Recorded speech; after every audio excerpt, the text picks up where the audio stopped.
Boa noite, meus amigos, minhas amigas. Sempre um grande prazer estar aqui nessa casa que nos recebe com muito amor e com muito carinho. E eu fui convidado a trazer uma mensagem sobre a reencarnação e educação divina. Mas para a gente trazer na atualidade sobre esse tema, nós precisamos remeter um pouquinho no tema e no tempo para que a gente possa entender uma ideia filosófica que aconteceu na Europa, aonde foi necessário a chegada da doutrina espírita. 1818 começa na Europa uma corrente filosófica de pensamento chamado materialismo, de Karl Marx e Friedrich Engels. O pensamento do materialismo, antes de começarmos, nós temos que entender por que surgiu esta corrente.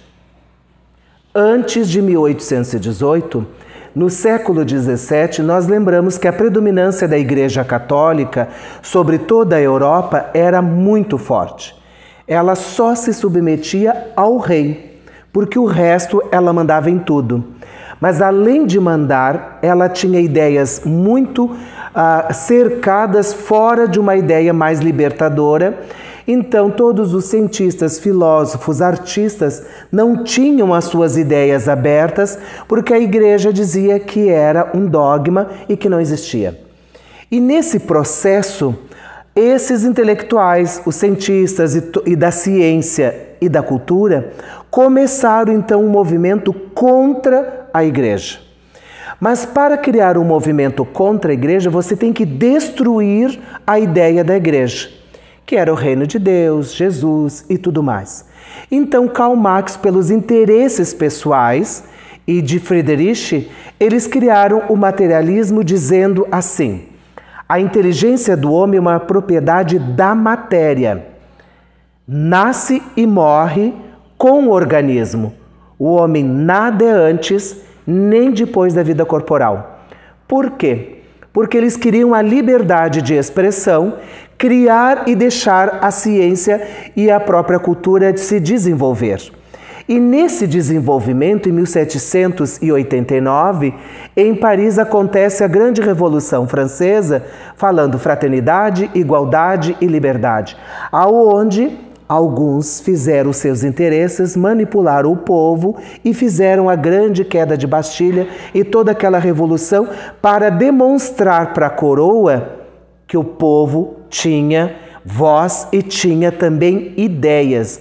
Mas o povo foi, como se diz, só fantoche da ideia, porque nesse momento, então, o materialismo toma força, porque nesse momento eles dão o decreto de que Deus morreu. Mataram esse Deus da igreja porque eles queriam que as ideias sociais e políticas e da ciência tivessem um avanço. E nesse processo do avanço, que vai entrando em 1800, ela começa a fortalecer. E é tão importante essa linha filosófica, porque na Europa o que acabava acontecendo? Todo mundo gozava a vida porque a ideia, se não existe nada depois da morte, para que eu vou me preocupar em fazer o bem?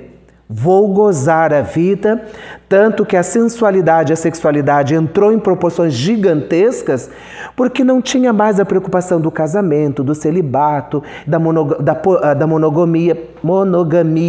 Por quê? Não vai ter nada depois da morte? Vai acabar tudo. Então eles cultivavam essa ideia. Então toda ideia nova, quando você não tem um bom controle, ela se perde, porque cada um vai manipulando do jeito do seu interesse. Acabou tornando-se um viés muito forte do materialismo, tanto que as questões de suicídio foram muito altas e também das questões que as pessoas não estavam mais preocupadas com o próximo. Ah, merece. E não tinha essa preocupação, tanto que começa então no século XVIII, quando nasce Allan Kardec, já sendo preparado para a chegada da doutrina espírita. E aí, no 18 de abril de 1857, na Galeria Royales, é lançado o Livro dos Espíritos, inaugurando a doutrina espírita. Dentro do processo do Livro dos Espíritos, tem questões muito importantes, porque ainda era muito forte o materialismo. Lembra? Não existe nada depois da morte. E como é que chega um livro dizendo que é livro dos espíritos, dizendo que existe vida após a morte? Entrou em choque as duas correntes filosóficas, porque a doutrina espírita na Europa, nesse momento, ela tinha um cunho filosófico. É ciência, filosofia e religião mais tarde. Mas nesse início do processo, enfrentou de frente com o materialismo. E Allan Kardec também fez esses questionamentos aos espíritos, perguntando de que maneira o espiritismo... Kardec foi tão inteligente porque ele nos disse, como é que nós vamos fazer? Nós não temos força nenhuma contra o materialismo, mas o que a doutrina espírita tem e pode contribuir para o progresso referente ao materialismo. Porque quando nós falamos de doutrina espírita, é muito claro e fato. É dos espíritos que veio as informações e que nos traz sobre tudo isso. Então, Kardec estava baseado na informação que vem dos espíritos, completamente contrário do materialismo, que não existe nada depois da morte. Então, ele vai trazendo o quê? Realmente existe algo. Porque quando começou aquele processo das mesas girantes, ele olhava para a cadeira e dizia, essa cadeira não pode ter inteligência, ela não tem cérebro. Como é que ela responde? E tanto que nas perguntas, somos nós, os espíritos que vivíamos aí, que estamos respondendo. Então começa essa informação. E na questão 799, que como destruir o materialismo na sua concepção, não as pessoas materialistas, é destruindo o materialismo, em que sentido? Existe sim vida após a morte. Existe muita coisa maior e também tirando o processo, porque no Ocidente era o materialismo, mas no Oriente, que já existia e existe há mais de 6.000 anos, tem uma cultura de castas, tem uma cultura de cor, tem uma cultura de seitas que ela não está indo contra o materialismo, mas ela já traz essa informação. A Índia, até hoje, vive uma cultura de castas. Se você nasceu Dali, você é Dali para sempre. Você pode fazer faculdade, mas você continua Dali. Se você é Brahmad, você é Brahmad sempre. É uma questão herança de castas. Isso dificulta um progresso muito grande, porque não tem a compreensão da reencarnação. E o materialismo, quando a doutrina espírita vai trazendo essa informação, porque a doutrina espírita, além de explicar que ela vai trabalhar nessas questões do orgulho, da vaidade, do egoísmo, destruindo as questões de seitas e de castas, ela nos apresenta a caridade e de que todos nós somos irmãos. Quando a pergunta chega no fim dessa resposta e ela nos diz, todos somos irmãos, nós temos que voltar a 2.000 anos, quando Jesus veio pregar toda a informação do reino dos céus, de toda boa vontade, ser o homem de bem. Ele nos apresenta um Deus que não era o mesmo Deus da cultura judaica, porque o Deus da cultura judaica selecionava, cobrava, ele tinha uma certa visão humana, porque era quase que um ser que escolhia tu sim, tu não. E não na primazia da complexidade de quem é Deus, o que é Deus. Então, nessa questão, quando Jesus apresenta esse novo Deus, chamando a era da razão, ele nos diz que Deus é bom e justo. Justo por quê? Porque quando nós fomos criados, lá no início, que está na questão 115 do Livro dos Espíritos, simples e ignorante, simples na simplicidade, sem nada, ignorante de conhecimento. No processo evolutivo que vamos aprendendo e reconhecendo e conhecendo, que nós estamos atrelados à lei da evolução, na terceira parte do Livro dos Espíritos, as leis morais, aonde diz que estamos sempre progredindo e crescendo. Na 540 do Livro dos Espíritos tem um comentário de Kardec que diz, nós saímos do átomo e chegaremos ao arcanjo. É a lei da progressão. Então não existe privilégio. todos nós estamos submetidos às leis divinas e nessas leis divinas que vai trabalhando as nossas propriedades perante as leis divinas. E quando ele fala de amor, ele diz que somos todos filhos de Deus. Se todos nós saímos da mesma origem, todos nós somos iguais. A diferença pode ser de tempo. Porque se nós nos olharmos hoje um para o outro, essa indumentária carnal está revestindo, o espírito está revestindo esse corpo hoje, mas já vestiu outros atrás. Nós não somos isso que nós estamos vendo, nós somos o que estamos dentro de nós, a essência divina. Esse é a criação de Deus. Porque o corpo físico é para estarmos aqui no planeta Terra, conforme os fluidos magnéticos e todas as proporções genéticas e dos códigos da fisiologia e da biologia, para estarmos aqui. Então, precisávamos revestir o nosso espírito com os fluidos magnéticos necessários, com o fluido cósmico universal, para estarmos aqui. Então, o espírito foi revestido com perispírito, uma roupagem para o espírito, aonde alimenta nos movimentos e nas questões este corpo físico. Quando nós começamos então a perceber que nós estamos atrelados à lei de amor e de justiça e que a ideia do Espiritismo é combater o materialismo, nós já entendemos que existe vida após a morte, mas só uma. Será que nós já vivemos várias vezes?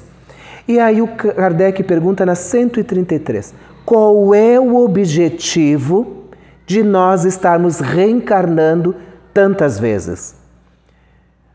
Na questão 120 do Livro dos Espíritos, ele pergunta mais ou menos assim, quando fomos criados, mais ou menos, e aí os Espíritos vão dando uma boa enrolada e chega no final e diz, grande mistério do universo.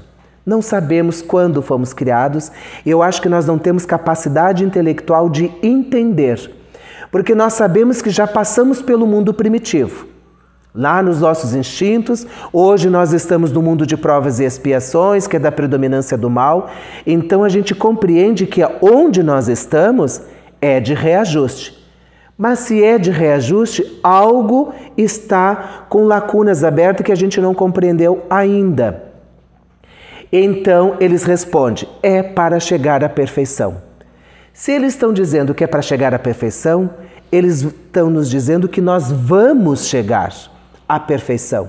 Só não disse quando. Isso é de cada um. Mas esse processo das reencarnações, que aí começa realmente clarear as nossas ideias. Se nós já estávamos no mundo primitivo, hoje nós estamos no mundo de provas e expiações. Estamos todos regidos pela lei divina. Tanto é que Kardec perguntou, mas onde é que está essa lei divina aí escrita, que livro? Porque existem muitos livros. E aí, de leis que vão regendo a cultura do povo daquela época. Na consciência. No momento da concepção, quando Deus nos criou, já colocou as leis divinas. Essas leis divinas é que vai dar a diretriz da nossa caminhada. Mas essa diretriz da caminhada sempre vai depender da minha base. Parece difícil de entender, mas compreendendo um pouco mais, a minha base intelectual e moral vai definir a minha programação reencarnatória. Se eu estou no plano espiritual, eu gostaria de voltar que nem Einstein, né? Muito inteligente, mas você já estudou física? Não, eu odeio física. A programação não vai me permitir voltar a Einstein, porque Einstein já está em várias reencarnações estudando física. Ele só alcançou o ápice da física nessa encarnação, porque nós estamos no processo evolutivo sempre crescendo naquilo que nós estamos desenvolvendo, tanto as coisas boas quanto as coisas ruins. Aí muitas vezes a gente é orgulhoso, a gente é vaidoso, a gente é egoísta, carregamos esse processo dentro de nós e nós vamos levando vidas e vidas, reencarnações e reencarnações com aquela problemática, porque muitas vezes ela está atrelada nas questões de ética, nas questões morais ou nas questões intelectuais. E então a reencarnação, na programação reencarnatória, ela nos oportuniza o quê? Crescer. Mas Deus é bom, lembram? Quando nós estamos no plano espiritual e a gente faz a nossa programação, todos nós fizemos, acho que sim, fizemos a nossa programação reencarnatória. Alguns não, elas vêm compulsoriamente. Aí muitos dizem assim, mas ele não teve direito à escolha. Se a gente pensar um pouquinho, eu escolhendo, um espírito de luz escolhendo, quem é que vai acertar? O espírito de luz. Porque eu ainda estou atrelado ao meu egoísmo, à minha vaidade, ao meu rancor, à inveja. Então eu vou fazer escolhas muito mais egoísticas do que redentoras. Então quando a gente fala de reencarnação compulsória, é o melhor. Porque é naquele momento que é aquilo que ele precisa, naquele tempo e naquele momento. Então se a espiritualidade escolheu aquilo, mesmo que ele não goste, é o melhor. Porque ele já está muito endividado perante as leis divinas e, como Jesus disse, nós pagaremos até o último centil. Centil é quase 1 centavo, não vale nada, mas vale alguma coisa. Dentro das leis divinas é um peso de uma moeda que tem valor. Então, quando nós começamos a organizar a nossa reencarnação, nós trazemos então algumas coisas que estão atreladas ao nosso passado, questões familiares. Eu tenho que resgatar com meu pai, com a minha mãe, ou com meu irmão que vai chegar. Toda essa programação é feita muito tempo antes. Por quê? Porque não é assim, eu estou lá no plano espiritual, vem aqui, Régis, tu vai reencarnar. Tá, mas quem é meu pai? É aquele ali e aquele ali. Eu tenho que ter vínculos, porque os vínculos é para reajustar, para aprimorar os laços, para que a gente possa crescer. Então, muitas vezes, essa programação, a gente fica no plano espiritual muito tempo esperando. Quem é jovem que já está aqui, que ainda não casou, os seus filhos estão lá esperando você encontrar o par, casar, ter os filhos, aí eles vão chegar. Mas nisso já está acordado lá no plano espiritual. Mas tudo isso existe e além disso, existem as programações. Eu vou melhorar meu ciúmes, ou a minha raiva, a minha intolerância. Vou tentar melhorar, porque fica dentro da programação. Mas como é que a gente sabe que a gente está sendo testado sobre as nossas dificuldades ou sobre aquilo que a gente programou, porque a gente não se lembra, graças a Deus, e a gente está vivenciando? Porque aparecem as situações na nossa vida onde a gente precisa testar se somos avarentos, se temos paciência, se temos amor ao próximo. Sabe aquelas dificuldades que eu tinha lá na vida passada que eu não me lembro? A situação surge, mas eu tenho livre-arbítrio. Eu posso ajudar ou não ajudar. Porque é sempre respeitado o livre-arbítrio. Mas o livre-arbítrio, ele também tem uma ponderância dependendo da sua bagagem de informação.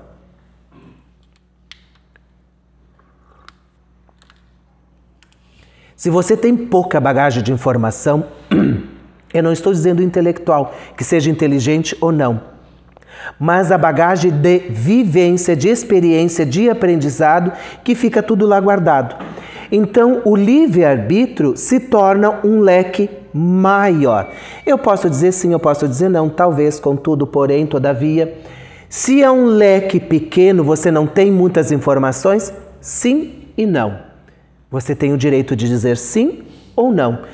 Quando você toma essa escolha, porque tem que ser respeitado, aí começa o processo da lei de causa e efeito. A lei de causa e efeito só toma proporção quando nós decidimos. Uma vez numa conversa, disse assim, porque o livre-arbítrio é positivo por causa disso ou por causa daquilo, ou negativo. Não, o livre-arbítrio é neutro. Ela só vai tomar uma proporção daquilo que você decidir.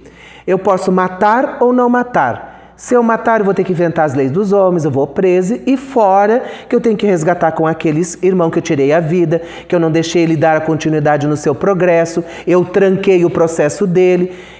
Então é um grande endividamento. E tenho a escolha de não matar. Esse processo, ele vai somando dentro das nossas programações e aonde nós vamos observar que muitos nos dias de hoje questionam sobre a reencarnação. Se nós estamos num estado evolutivo crescente, todos nós que estamos aqui hoje somos melhores do que a vida passada. Porque nós estamos sempre crescendo. Mas aí algum vai dizer assim, mas aquele ali é tetraplégico e cego. Na outra vida ele não era. Realmente ele não era. Mas ele não está regredindo. Ele está resgatando o endividamento perante as leis divinas, porque ele tem que resgatar, é um fato. Todos nós temos que pagar as nossas dívidas perante as leis divinas da lei de causa e efeito, mas não precisa ser, que nem uns dizem, lei de ação e reação. Lei de ação e reação é química.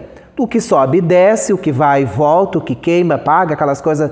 A lei de causa e efeito tem uma causa e que ela vai produzir um efeito, que desse efeito você pode ter outras soluções para aquele efeito. E não a mesma causa para pagar a mesma coisa. Se eu matei, não quer dizer que eu tenha que morrer na próxima encarnação, mas eu posso trabalhar num hospital como médico e salvar vidas. Eu posso ser enfermeiro, eu posso trabalhar numa instituição de caridade, ou também em asilo.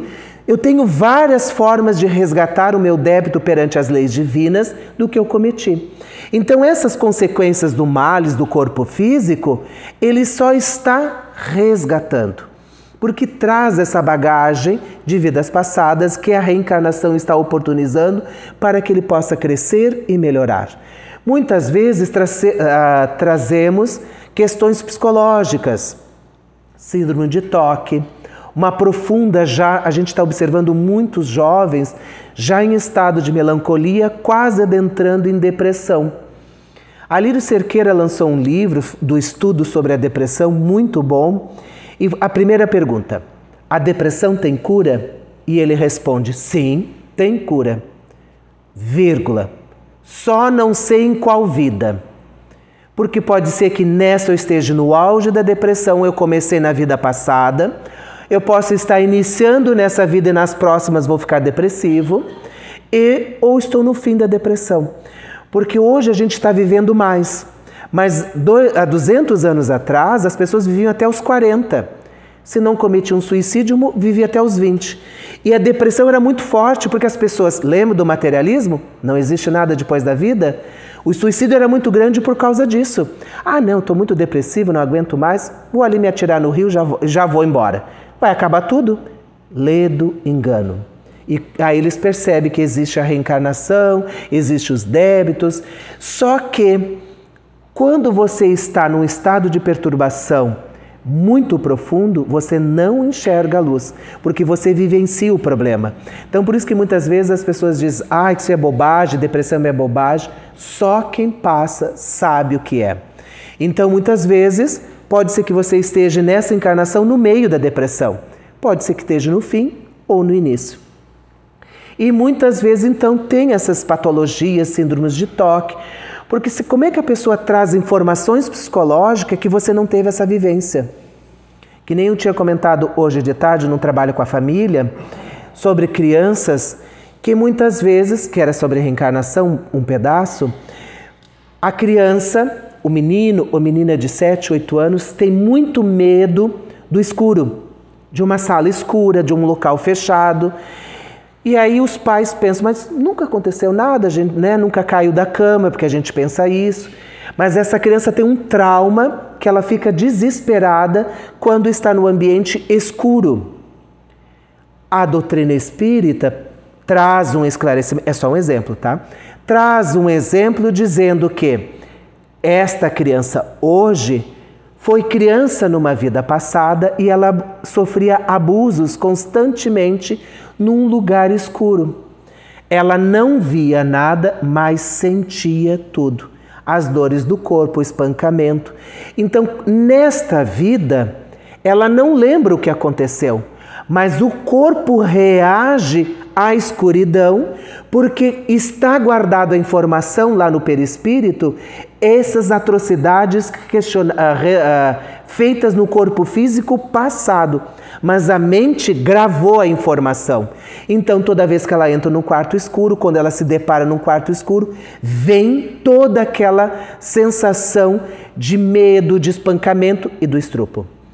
Por isso que a doutrina espírita começa a nos auxiliar e nos explicar que a reencarnação é um processo de bênção. Ah, mas ela está sofrendo isso? Mas aí nós temos que voltar mais um pouquinho. Quem ela foi antes de ser criança abusada? Porque Emmanuel, ele é muito especial. Quando nós estamos falando de reencarnações e tudo mais, ele sempre diz: quem é a vítima? Quem é o algoz? Porque nas perturbações espirituais, quando nós estamos sofrendo das reencarnações, porque eu matei, o espírito me encontrou, resolve se vingar e começa a me trucidar, começa a querer se vingar em mim, corpo físico, eu matei na vida passada, hoje eu não matei ele, mas ele ainda está com a sensação da perda do corpo, porque eu impedi do crescimento e eu estou ainda com dívida com ele. Reencarnei, estou no processo, mas eu tenho um problema espiritual com esse ser que ele está cobrando essas questões. Então, a doutrina espírita que nos traz a reencarnação é uma bênção. Porque no capítulo 5, item número 11, o esquecimento do passado no Evangelho, ele nos diz que quando reencarnamos, não lembramos de nada. Imagina se eu olho para minha mãe e eu vejo que ela me matou na vida passada. Já vou matar agora para a gente já ficar quites. E aí muitas vezes a gente vê mãe matando filho, pai matando filho, filhos matando os pais, os avós. Eu não estou nem entrando na questão de drogas e tudo mais, mas essa informação fica guardada dentro de nós. Por isso que a gente precisa entender esse processo, que o véu do esquecimento nos auxilia a não relembrar essas situações, para que a gente possa pegar o bebê no colo quando nasce. Os pais que ficam emocionados quando vêm da maternidade não lembram de nada. Só aquele ser que está ali esperando por todo o seu amor, por seu carinho. Os pais têm que dedicar uma atenção gigantesca. O ser humano é o tempo mais longo ao cuidar do filho, porque os animais, o maior tempo, se eu não me lembro, é um gavião, que é 1 ano. Depois os pais já jogam do ninho e mandam embora. Nós ficamos 10, 20, tem filhos ainda morando com os pais até os 40. Porque ainda está muito apegado aos pais. Deve amar os pais bastante, quer ficar junto. Mas essa coisa de libertar e crescer ainda está muito arraigado. Então essas questões de informações não sabemos, mas eu tenho uma intuição sobre isso. Ah, eu não gosto muito de montanhas altas, mas tu já subiu? Não, nunca subi. Porque está lá guardado no meu arquétipo essa informação que eu devo ter caído de uma montanha, fui jogado de uma montanha, caí de um precipício. Porque nós temos que lembrar que nós estamos no ano 2000.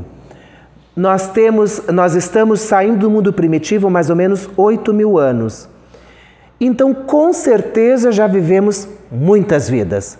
Lá no início já levamos pedrada, já matamos leão, já fomos comidos por dinossauro, e aí vai o processo até chegar nos dias de hoje. Só que lá naquela época tu durava 20, 30 dias, então 100 anos quase vivia 2 vezes. Hoje 100 anos tu vive uma aqui, porque nós estamos chegando a quase 80 e poucos anos as pessoas, então até ela reencarnar vai levar 150 anos novamente. Então esse processo nós vamos entendendo que auxilia no nosso crescimento. A reencarnação é uma bênção de Deus que nos oportuniza sempre quando reencarnamos de continuar a nossa escala evolutiva, crescer, aprender e vivenciar. Mas para isso a gente precisa amar a si mesmo, para que a gente possa entender as nossas dificuldades, as nossas consequências. Não vamos nos aprofundar nem nos arquétipos, nem nas sombras da nossa questão psicológica, mas olha para nós atualmente. Olha no espelho e veja. É isso que nós temos para hoje. Então é esse corpo que eu tenho, é esse conhecimento que eu tenho. Vou tirar o maior proveito dele, sendo o melhor de mim comigo mesmo e para o próximo. E muitas vezes as pessoas questionam, mas como a gente pode fazer isso? No Evangelho segundo o Espiritismo, Livro dos Espíritos 919A, tem um texto de Santo Agostinho dizendo: quando dormires e deitares a cabeça e repousar, pense em tudo aquilo que você pôde fazer, se você fez, se você não fez, porque esses questionamentos a gente não faz. Será que eu podia ter ajudado aquela senhora que estava precisando de 1 quilo de arroz, mas eu fiz de conta que não vi? E pode ser que ela esteja numa miséria absoluta. Será que eu ajudei meu pai hoje, que estava com carinho, sentindo falta, mas aí eu quis ir no jogo de futebol e não dei atenção e ele morre? Olha o peso da consciência, porque eu podia ter estado um momento com meu pai e não fiz. Essas questões de ser o homem de bem, ela nos traz segurança. Leio no Evangelho segundo no Espiritismo, também tem no capítulo 17 do item 3, o homem de bem. Mas Santo Agostinho está no Livro dos Espíritos, 919A, que é quase como se fosse uma receita de bolo de como nos conduzir perante a nós e a Deus no melhor caminho, com Jesus e com Deus. A reencarnação, com certeza, é um fato e com certeza é a resolução da melhoria do processo evolutivo de cada um de nós. Estamos sempre evoluindo, sempre crescendo, graças ao amor de Deus, da sua bondade, que nos permite. E Chico nos diz uma frase linda para encerrar: Deus é tão bom que não permite que a gente traga todos os nossos resgates em uma vida. Ele vai dando várias oportunidades para ir resgatando e liquidando as nossas dívidas. Só esse Deus bom e justo para comandar e guiar as nossas caminhadas. Muita luz, muita paz a todos.